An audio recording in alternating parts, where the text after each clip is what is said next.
C'est une histoire entre 1 million d'autres, une vie qui bascule un 12 janvier en 50 secondes. Il s'appelle Dumerlus et vivait ici, quartier Saint-Antoine. Ici, oui, c'est ma maison, mais elle est sous une autre maison. Ici, il y a 3 maisons, il y a 3 chambres, ok? 3 étages en lait, ok? Ma maison était en bas. Et heureusement, mes enfants étaient à l'école, ma femme était au marché, et puis ça s'est passé, heureusement. Grâce à Dieu. Nous ne sommes pas morts, mais quand même, nous perdons toutes les choses, tout ce que nous sommes possédés.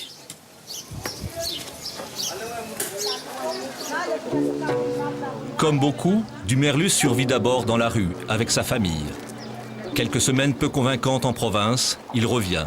Il n'est pas cultivateur, dit-il, ne sait rien faire à la campagne. Port-au-Prince est sa ville. Il en est l'un des artistes peintres reconnus. L'horreur ne l'a pas arrêté. C'est une délivrance pour ma mémoire. Ok, je dégage, ok? Tout ce que je pense, toutes mes passions.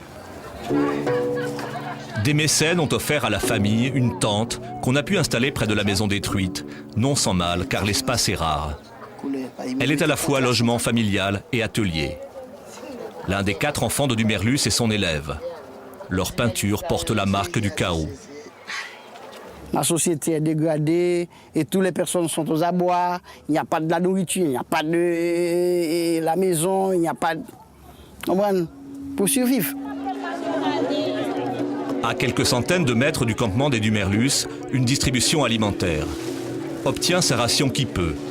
L'armée américaine fournit le service d'ordre, l'organisation évangélique World Vision les denrées. Active dès les lendemains de la catastrophe, la mouvance humanitaro-religieuse se bouscule à Port-au-Prince. L'aide est parfois généreuse, le message discret ou explicite. Plus bas dans la ville, sur le Champ de Mars, le spectacle est permanent. À l'œuvre aujourd'hui, face aux ruines du palais présidentiel, des prédicateurs mexicains. Scène devenue ordinaire à Port-au-Prince, pourtant un peu trompeuse. La société haïtienne, dans sa grande majorité, n'est pas tombée à genoux et elle agit plutôt rationnellement. Donc, tu as besoin de nous? Ingénieur. Dans cette rue du quartier d'Elmas, les équipes de spécialistes tout juste formées par les Nations Unies inspectent chaque maison. Parmi eux, Esther, jeune ingénieure en fin d'études. Cette maison, c'est très dangereux pour la pénétration. Donc, on va mettre une signalisation rouge, c'est très dangereux. Maintenant, on doit voir les responsables nécessaires, par exemple le TBTC, le laboratoire national, pour savoir si on va démolir ou s'il y a cas de réparation. Officiellement technique, l'expertise revêt aussi une dimension psychologique. Avec les ingénieurs, des travailleurs sociaux s'efforcent de rencontrer chaque ancien occupant. Jessica est l'une de leurs coordinatrices. Tout ça, c'est important, c'est d'essayer de voir si on peut donner aux gens cette confiance qu'ils cherchent, de savoir si la maison est fiable, s'ils peuvent retourner, s'ils peuvent laisser les camps. La principale finalité aussi, c'est de décongestionner les camps. Car 3 mois après le séisme, des centaines de milliers de sinistrés continuent de s'entasser dans les innombrables camps de la capitale. La vie s'y est progressivement organisée. L'aide étrangère est souvent gérée par des équipes haïtiennes.